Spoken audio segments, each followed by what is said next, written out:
সিরাজগঞ্জ জেলার সলঙ্গা থানা এলাকায়, যেটি হাটিকুমরুল চত্বরের খুবই সন্নিকটে পাবনা অভিমুখে। ওই এলাকায় গোপন সংবাদের ভিত্তিতে র্যাব সদর দপ্তরের গোয়েন্দা শাখা এবং র্যাব 12 একটি চৌকস দল আভিযানিক কার্যক্রম পরিচালনা করে থাকে যৌথভাবে, এবং এই অভিযান পরিচালনার মাধ্যমে অভিযুক্ত মোহাম্মদ রাকিব রানাকে গ্রেফতার করে।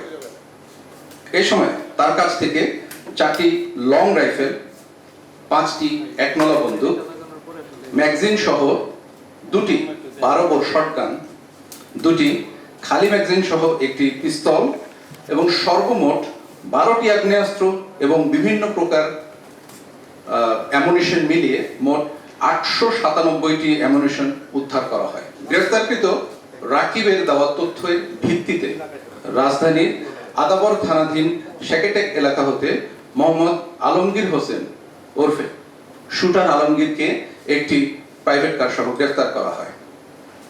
গ্রেফতারকৃতদের মধ্যে মোহাম্মদ রাকিব রানা নামে পাবনা সদর থানায় হত্যা, প্রতারণা এবং চেক জালিয়াতি সহ 3টি মামলা রয়েছে।